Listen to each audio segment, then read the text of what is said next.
প্রশ্ন করবে কি আছে? জনাব আব্দুল আলী একটি বাণিজ্যিক ব্যাংকে 6 বছরে টাকা দ্বিগুণ হয় বলে জানতে পারলেন। তিনি ব্যাংকে 2 লক্ষ টাকা জমা রাখতে গিয়ে তার বন্ধুর পরামর্শে ব্যাংকে না রেখে 13% সরল মুনাফায় একই মেয়াদের সঞ্চয়পত্র ক্রয় করেন। সুদের হারের কারণে বর্তমান ও ভবিষ্যৎ সময়ের মধ্যে কিসের পার্থক্য সৃষ্টি হয়? আচ্ছা, সুদের হারের কারণে বর্তমান এবং ভবিষ্যৎ সময়ের মধ্যে কিসের পার্থক্য সৃষ্টি হয়? তাদের প্রশ্নটা দুইভাবে আসতে পারে। এখানে আসছে সুদের হারের কারণে বর্তমান এবং ভবিষ্যৎ সময়ের মধ্যে কিসের পার্থক্য সৃষ্টি হয়, তাহলে অর্থের মূল্যে। আবার যদি আসে যে ভবিষ্যৎ এবং বর্তমান কি ভবিষ্যৎ মূল্য এবং বর্তমান মূল্যের পার্থক্য কিসের কারণে সৃষ্টি হয়? আমাকে বলবেন। সুদের হারের কারণে।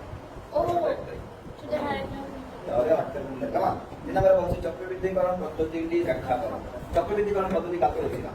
প্রথম নাকি দেখতে পাবেন সুদ আসলের উপর যে হারে সুদ প্রদান করা হয় তাকে বলা হয় সুদ আসলের উপর যে হারে সুদ প্রদান করা হয় তাকে বলা হয় সুদ আসলের উপর আবার সুদ প্রদান করে। সুদ আসলের উপর যে হারে সুদ প্রদান করা হয় তাকে বলা হয় প্রথম লাইন শেষ। দ্বিতীয় লাইন কিভাবে লিখবেন? ধরা যাক 100 টাকা। একটা উদাহরণ দেবেন। হ্যাঁ, ফিনান্সের প্রশ্ন করতে গেলে উদাহরণ দেওয়ার চেষ্টা করব।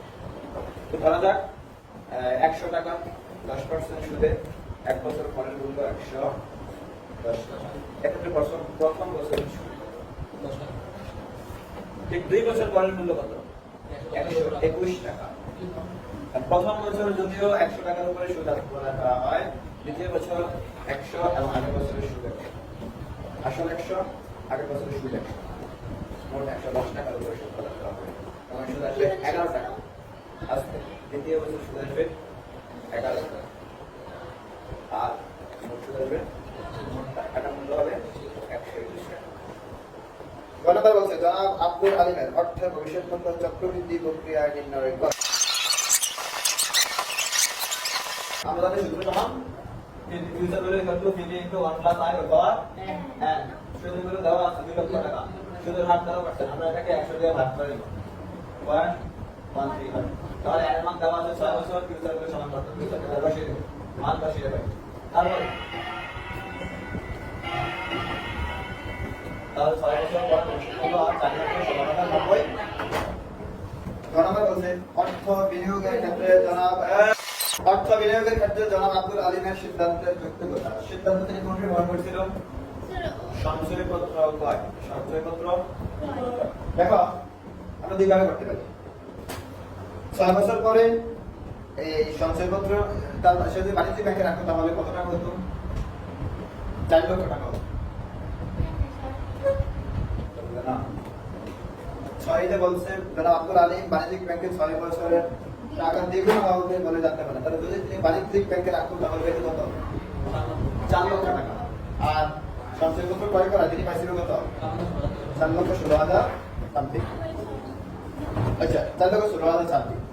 এখন এই ক্ষেত্রে কোনটা লাভবান হয়েছে বলে মনে হয়? 4,16,000 তাহলে সঞ্চয়পত্র ক্রয়ে লাভবান। সৃজনশীলটা মজার ব্যাপার হলো তুমি যেটা ভালো মনে করো, তুমি যদি মনে করো এটাই সঠিক, তুমি এটার পক্ষে যুক্তি দিতে পারবে তোমার নাম্বার হয়তো তোমার গাইডে একরকম লেখা আছে, তোমার বই একরকম লেখা আছে, তুমি যদি এটার পক্ষে যুক্তি দিতে পারো তুমি তোমার মতো লেখছো। যেমন এখানে আমরা দুইভাবে দেখবো। প্রথম যদি দেখি আমরা যে ব্যাংকে টাকা রাখলে কিন্তু কত? 4 লক্ষ। আর সঞ্চয়পত্র ক্রয় করা পাইছে 4 লক্ষ। এই যুক্তিতে যদি বলেন যে তার সঞ্চয়পত্র ক্রয় করার সিদ্ধান্তটি যুক্তিযুক্ত তাহলে ঠিক আছে, তাহলে চলো আসেন দ্বিতীয় যুক্তি কি আসতে পারে। তিনি দেখেন সঞ্চয়পত্র ক্রয় করায় সুদ পাইছে কত পার্সেন্ট? 13%। ব্যাংকে জমা দিতে তখন সুদ পাইছে কত পার্সেন্ট? আমরা কালকে একটা 72 বের করেছিলাম। 72 দিদি রাত হ্যাঁ দিদি রাত আই 72 কে ভাগ করব কত হবে? 6। এক্ষেত্রে তিনি যদি বাণিজ্যিক ব্যাংকে টাকা রাখতেন তাহলে সুদ পেতে কত? 12%। আর সঞ্চয়পত্রে ক্রয় করে সুদ পেয়েছে কত? 13%। তার মানে তুমি কোনটাতে বেশি পেয়েছে? কত পার্সেন্ট?